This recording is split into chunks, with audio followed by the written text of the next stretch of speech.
Welcome back to another edition of Profiles. I'm Ed Highland, and today we're going solar. Philip Fairey is the Deputy Director of the Florida Solar Energy Center. A graduate of Clemson University, Mr. Fairey has more than 25 years of experimental and analytical research and experience in the field of building science. Analytical experience, I'll get that out. Dr. Fairey, thank you so much for joining us today. Before we get to talking about FSEC, which is having an anniversary and is really enjoying some renewed enthusiasm, partly because, unfortunately, of all the energy pricing situations going on. I want to talk a little bit about building science and your area of expertise there. Everyone is really getting concerned about how much it's going to cost to heat their home, and obviously our energy costs are just going through the roof. Yet in building science, you've been looking at ways to try and keep some of those costs under control for quite some time. Tell us a little bit about the overall building science and kind of what you're working on right now. Well, we've had research in the area of building science at the Florida Solar Energy Center for the past 25 years.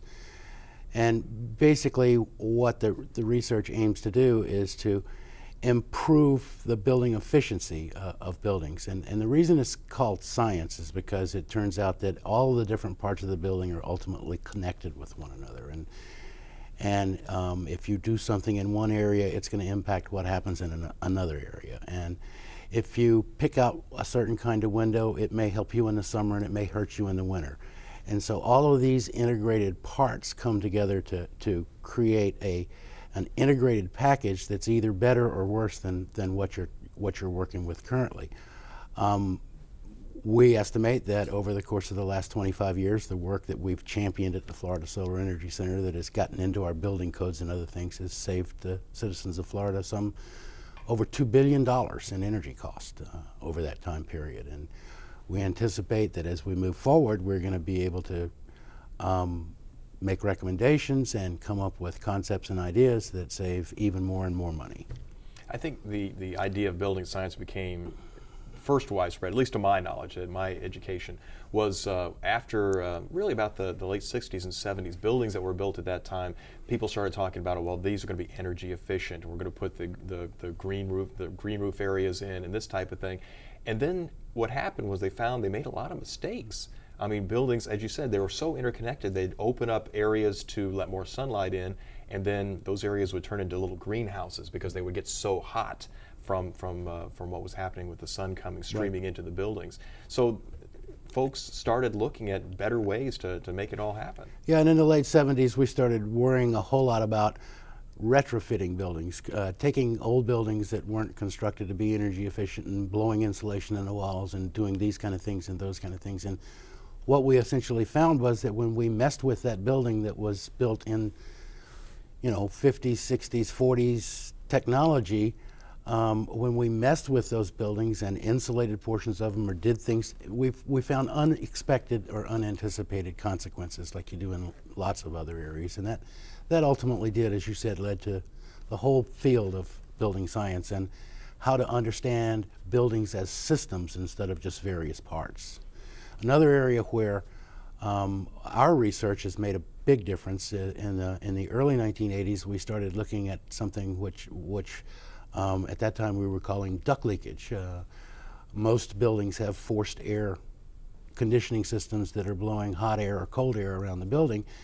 And it turns out that the air is not quite as smart as the people who designed the buildings thought it was, and it didn't. When we have big holes in duct systems and stuff like that, the air didn't stay in the ducts. And so we were losing lots and lots of air in places like attics and crawl spaces and basements and things like that. It was supposed to go to living spaces. And when we lost that air to those spaces which weren't inside the building, that had a tendency to cause the inside of the building to be depressurized with respect to the outside. And that caused a whole host of other problems that were associated with air coming through walls and penetrations in buildings towards the inside of the building. We got into moisture problems, we got into durability problems, and a whole host of things happened as a result of that. Fortunately, we've moved quite a ways since then, and we now have techniques developed that tell you how good your duct systems are or how good the air distribution systems are in buildings. We've developed test protocols. We've developed all kind of analytical tools that allow people to determine whether or not these things are going to be problematic or not problematic. And so these are just some of the examples of how integrated buildings actually are. One of the goals of FSEC, one of the missions of FSEC is to be user-friendly and try and help folks and homeowners. So what is the homeowner supposed to do? You know, you say, well, I want to make my home more energy efficient. Should I just blow some insulation in it? You know, how do I go about, you know, making some of the things that you have learned applicable to my home? That's a very good question. One of the things that FSEC does as one of its functions is it tries to transfer knowledge that it gains in experimental and analytical research into the marketplace. And over the years, we have been able to create the capability to do things that was only possible to do in national laboratories 10, 15 years ago. Only national laboratories with large computer systems could do the kinds of things that we can now do with desktop PCs. And one of the things that FSEC does is it creates software that can be used by building designers, and it can even be used by homeowners. It's user-friendly enough to do that, and there's enough built into it to allow that. But we have in the marketplace, it's even used for codes and standards within the state of Florida, software that is quite user-friendly. And in addition to that, we've trained probably 1,000 practitioners to use not only this, but also test protocols that we've developed to determine how efficient a home is.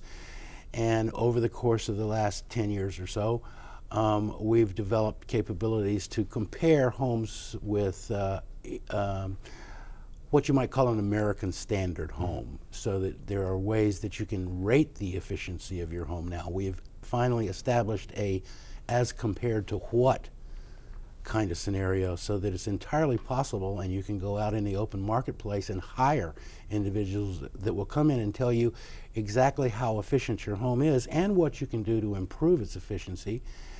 And we've developed a number of things in the marketplace like energy efficient mortgage products. There's a whole host of things that are now in the marketplace that weren't there 10, 15 years ago that allow users to make their homes much, much more efficient than they ever could have been before. A great example that might ring true to a lot of people is the development of the compact fluorescent light bulb. The compact fluorescent light bulbs were developed in the national laboratories maybe 10, 15 years ago. There were very few, if any, on the shelves until about the last 5 years ago. When they came out into the marketplace, they cost like $12 a piece. They now cost in the area of $3 or $4 a piece. Now, that's a lot of money compared to a standard incandescent light bulb, but a lot of people will buy these compact fluorescent light bulbs because they'll last for 10,000 hours. That's like 7 years. That's 7 years you don't have to change a light bulb. If you're like me and don't like getting up on the ladder once every 6 months to change that light bulb, you might buy that new compact fluorescent light bulb just so that you only have to get up on that ladder every 7 years instead of every 6 months.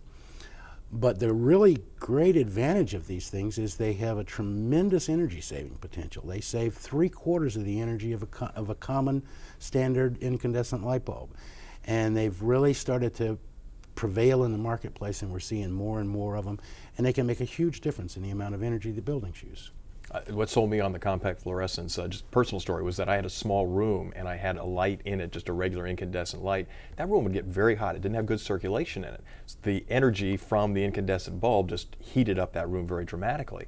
Got one of these small bulbs, cost a couple of bucks, screwed the thing in there, and I'm getting the same amount of white light that's coming and being put out by it, but yet it's cool. It doesn't have the energy output from a heat standpoint, and so that room has completely changed the character. It's usable now, whereas I didn't have a usable room before. That's a very good point, because the other piece that very few people realize is that the lighting systems in your house actually put out a tremendous amount of heat. Well, your air conditioner has to take that out, and so not only do you save on the amount of electricity that you have to use to generate light, you actually save twice, because you get to save on the amount of energy that you use to air condition that house. And so that's one of the beauties of better lighting systems, is that you get about 125% out of that lighting system instead of 100%. In the good old days, 2 years ago when energy was cheap or cheaper, the people didn't think as much about energy efficiency, or didn't think about it quite as often, because some of the products cost more. Like say the compact fluorescent bulb cost a couple of bucks as opposed to a couple of cents for an incandescent. But now with the cost of energy just skyrocketing, a lot of folks are kind of getting the idea that, hey, this is not only good for the environment, this is good for my pocketbook. Yeah, my daughter just sold her SUV.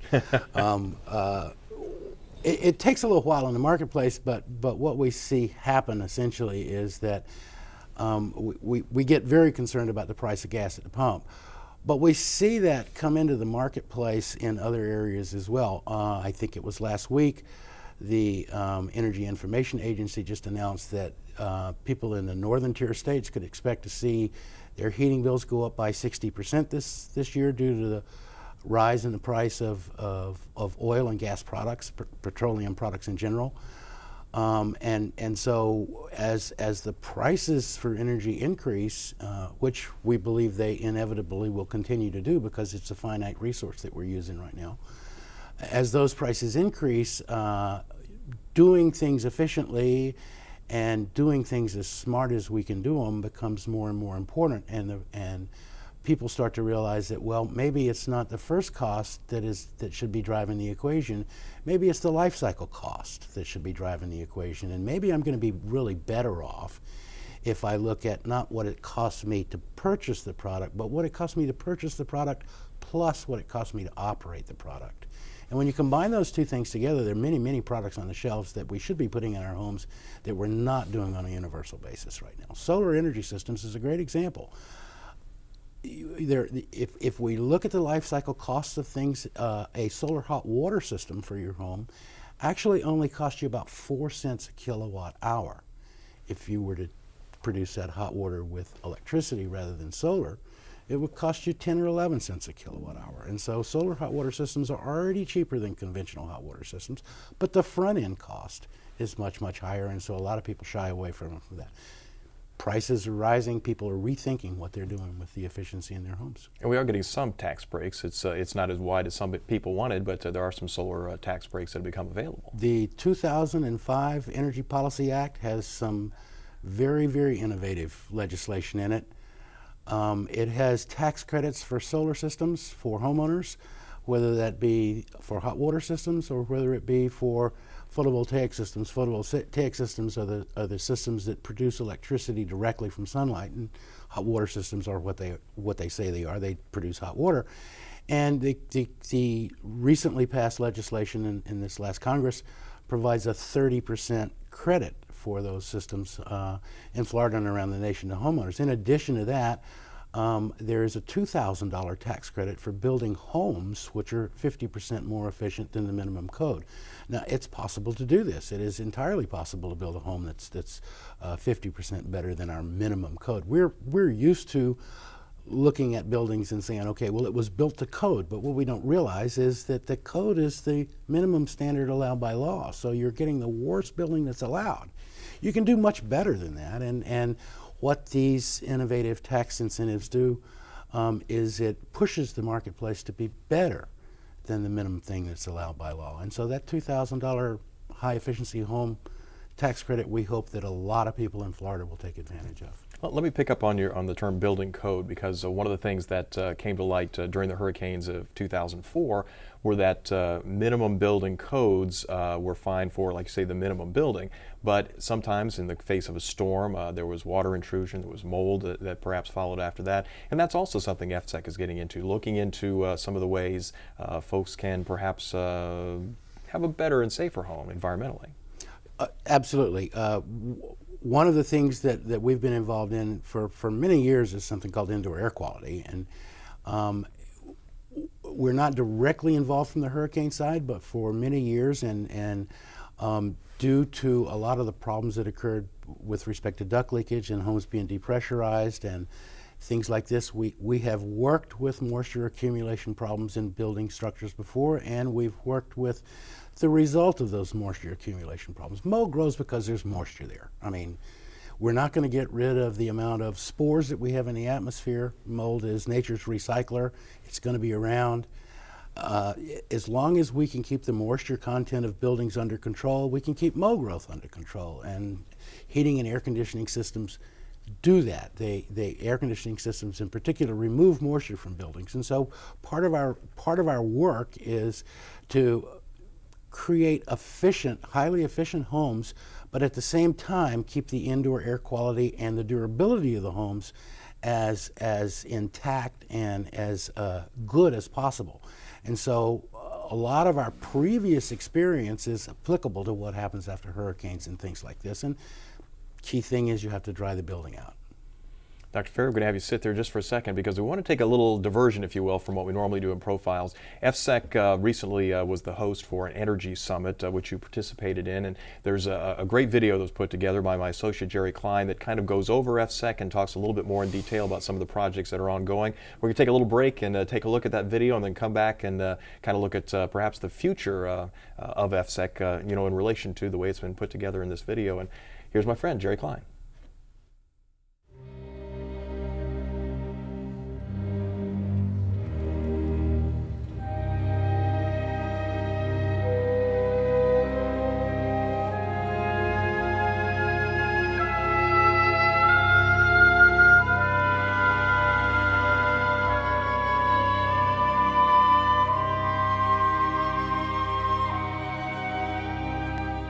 We have heard it for years from experts and politicians.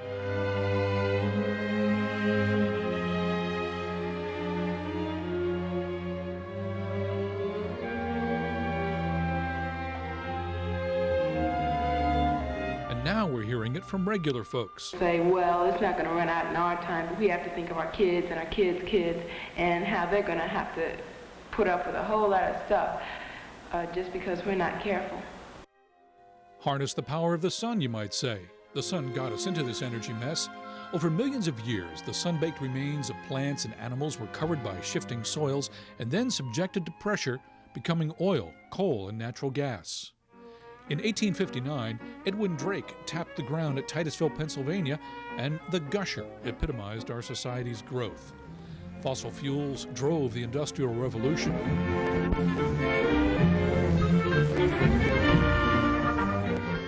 We're at the center of the last century's geopolitical upheavals, and despite the warnings of politicians and experts alike, are consumed at prodigious rates to maintain our lifestyle. But now we are seeing signs some of the predictions are coming true. Well, what's a needy society to do? In part, turn back to the sun. In part, explore new technology. In part, educate people to change lifestyles. And at the Florida Solar Energy Center, FSEC, the answer is all of the above. The Energy Center's roots are in solar energy, photovoltaics, and solar heating. FSEC researchers are continuing to search for new, more effective materials to improve the performance and lower the cost of new lightweight thin-film solar cells. While solar now generates only about 1% of the nation's power needs, that total is expected to grow by about 20% a year. The solar energy industry has matured to the point where the center's new distributed power test facility works closely with industry to set standards for the equipment used in residential and commercial buildings to generate electricity on site and sending the excess back into the power grid. Since 1982, the center has operated the Department of Energy's Photovoltaic Southeast Regional Experiment Station, one of two in the nation, testing and certifying PV equipment. Not all the solar work is super high-tech. Recently, the center evaluated simple solar cookers that can easily be manufactured and used by indigenous peoples in underdeveloped areas. The center has moved well beyond solar cells as energy sources. Much work in past years has involved testing and improving batteries, and now has progressed to fuel cells and microturbines, promising technologies to provide power for specific locations and needs, from vehicles to consumer electronics. Well, this leads to the second answer to our energy problem, using technology to cope with our energy needs. Over its 30-year history, FSEC's research efforts have grown to include ways to enhance the efficiency of energy use and into developing new energy sources. In Florida's climate, cooling of buildings is one of the primary drains on our energy system. FSEC is working in several areas to improve this. Even the distinctive building which houses the center is a lab, taking advantage of natural lighting and advanced cooling equipment and insulation technology. The center has a facility dedicated just to the study of flow in air ducts. Their work has resulted in better building codes, improved energy use, and reduced indoor air quality problems. FSEC-developed simulation software helps designers analyze energy use before a building is built. Another project has resulted in manufactured homes with up to a 50% saving in energy. FSEC technology and know-how has been applied to standard homes as well.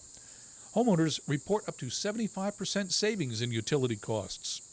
FSEC's research has already saved consumers an estimated $2 billion in energy costs. Looking ahead, researchers are now looking for systems to take advantage of nature's nighttime cooling cycle to help cut energy use and costs. One FSEC invention may be in a home near you. The Gossamer Wind, an extremely efficient ceiling fan developed by FSEC researcher Danny Parker, is a top seller already at Home Depot stores, and it's only one of over 40 patented innovations from FSEC researchers.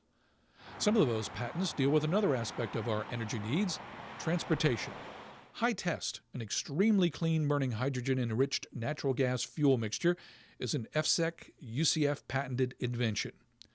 This fuel, which can work in existing engines with a minimum of adjustment, could, along with hybrid electric cars, play an important role in reducing gas use while researchers pursue the holy grail of a replacement fuel for gasoline. While hydrogen is the fuel of choice for the space program, it's a long way from becoming a manageable, affordable fuel for everyday use. And FSEC researchers are hard at work on some of those problems. FSEC's largest program, a $24 million NASA-funded project, is looking for ways to efficiently extract hydrogen for the space program from used lubricating oils. Since Floridians generate nearly 45 million gallons of it a year, it could be a good economical source for NASA. This project brings us to the heart of the hydrogen fuel issue. Where will the hydrogen come from? There are no hydrogen wells. Hydrogen has to be removed from compounds, such as water or natural gas, and that takes energy, more energy than you can then get out of the hydrogen. To help our overall energy problem, that energy must come from a renewable source, such as solar. This year, a new Department of Energy-funded project at FSEC will focus on ways to improve solar thermochemical hydrogen production from water. An ongoing project is already looking at better ways to extract hydrogen from fuels like natural gas. Operating at what the researchers define as moderate temperatures, defined here as about 1600 degrees, and using chemical catalysts, this system produces hydrogen without unwanted carbon dioxide byproducts. Well, the complexity of all these projects underscores the scope of the problems which must be solved before hydrogen can be used as a practical everyday fuel. At the end of the day, what is going to solve our energy dilemma is a change in our lifestyle. And that requires an educated population, one aware of the environmental, political, and social realities of our world. FSEC is a leader in this educational effort. Hundreds of industry professionals have taken advantage of the short courses the center offers locally and around the world each year. In addition to training classes, K-12 educators are supported with web-based and print information sources. The website alone gets over 70,000 hits a month.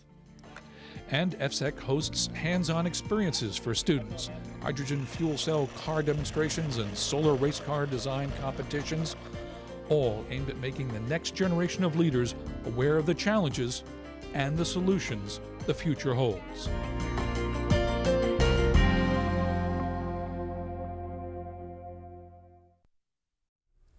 All right, we've had a chance to kind of talk a little bit about where FSEC has been through the video, where FSEC is currently working on projects. We're talking with Dr. Philip Fairey. And Dr. Fairey, if you would, kind of give us the other side now, which is the future. Where do we go from here with FSEC? Well, I think FSEC has an extremely bright future. One of the things that probably a lot of people don't realize is how finite our oil resource and our petroleum resources are, and how much in the future we're going to have to depend on alternative energy resources like solar energy.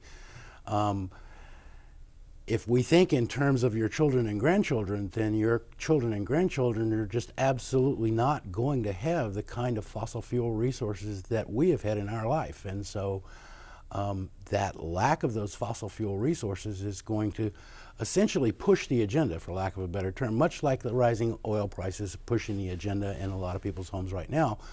As these resources become depleted, the agenda is going to be pushed more and more and more towards things like solar energy, which, well, we have another 5 billion years of sunlight, and so we don't have to worry about it being depleted as much as we have to worry about oil resources or petroleum resources being depleted.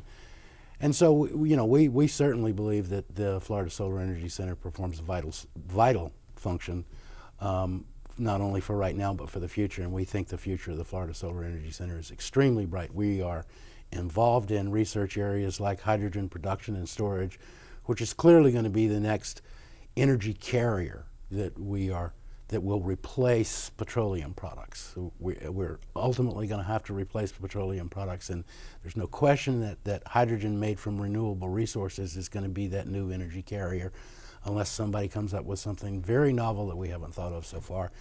We've had a hydrogen research agenda or program going on at the Florida Solar Energy Center for over 20 years, and we're very proud of it. It's making some very substantial breakthroughs in a number of areas. We have to worry very much about how we're going to produce this hydrogen from renewable energy, how we're going to store it in a safe and reliable way, and then the whole area of how you utilize that to either produce electrical energy, to drive automobiles, to do all of these other things enters the picture. And we're well on the way, and we're looking forward to a very bright future. Maybe someday oil will become the alternative fuel, something that you don't use unless you really have to. Well, I think that's quite possible, because a lot of our petrochemicals are very dependent on oil, and medicines and a whole host of other things for which we use petrochemicals might be more important than burning it up in a car. Oh yes, Dr. Philip Fairey, thank you so much once again for joining us. Very and welcome. thank you so much for joining us for Profiles. I'm Ed Highland, and we'll see you next time.